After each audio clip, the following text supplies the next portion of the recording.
The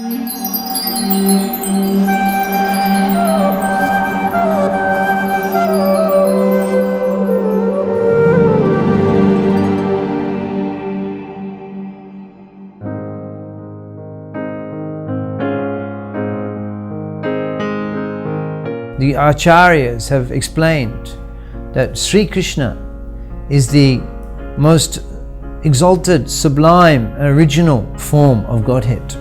He's described in Srimad Bhagavatam as Bhagavan Swayam. Ete Jangsha Kala Pungshang. Krishna's too Bhagavan Swayam. The author of Bhagavatam, Vyas Muni, has explained, amongst all the avatars, Sri Krishna is specifically noted as being the original form of Godhead, in whom all the different rasas of love are reposed. By definition, God is the Supreme Being and is the greatest as regards any quality, attribute, characteristic, etc. In other words, there is no one equal to or greater than God in any quality, attribute, or characteristic. For each of His qualities, God has a name. God is called by different names like Jehovah, meaning the Almighty; Allah, meaning the greatest; Rama, meaning the reservoir of all pleasure, and so on by different people according to their cultures, languages, etc. All these names undoubtedly refer to the same Supreme Person, God, but each of these names refer only to a specific quality of God. In the Bible, Jesus calls Himself the Son and representative of God. In the Quran, Muhammad calls himself a prophet or a messenger of God. The question therefore begs itself, who is God?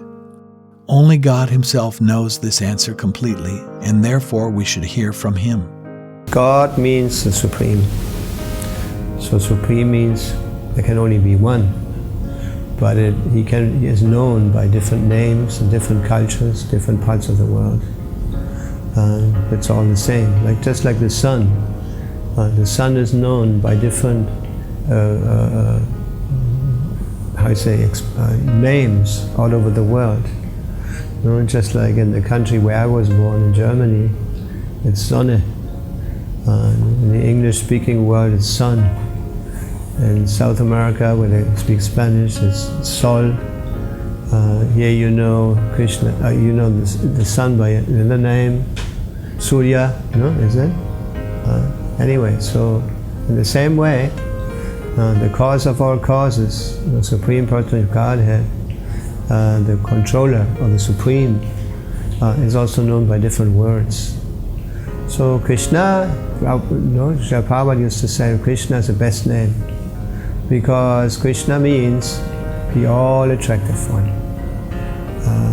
He's so attractive. He's also known as Bhagavan because he's equipped with all the opulences in unlimited forms. So this is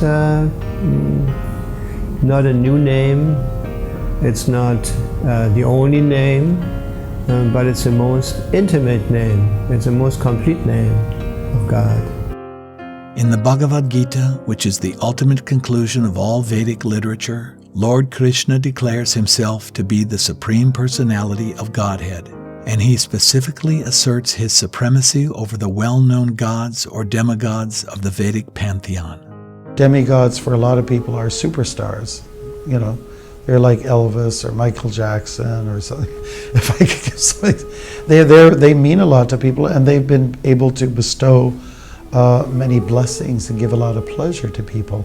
They're part of the Vedic pantheon.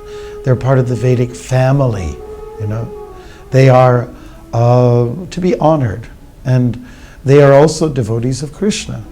So our understanding is not so much that Krishna is the ultimate entity to worship. It's the devotee that is to be honored more so. We're not ultimately we're not God worshippers. We're devotee worshippers. And since demigods fit in that category, we can certainly honor them, But then we're also told by our gurus and also by those same personalities, the devatas, that it's Krishna who's the supreme, Krishnastu Bhagavan Swayam. We have to go to the ultimate conclusion of the Shastras. So just because you love Krishna, it doesn't mean you have to reject everybody else. So I mean, it's really a matter of loving everything, isn't it? And respecting everything. We respect Jesus. He's not part of the demigod program. Unfortunately, many people think of Lord Sri Krishna as an ordinary person, while some admit that he was an extraordinary person with great mystic powers. But actually, according to scriptures, Lord Krishna is neither an ordinary person nor an extraordinary person.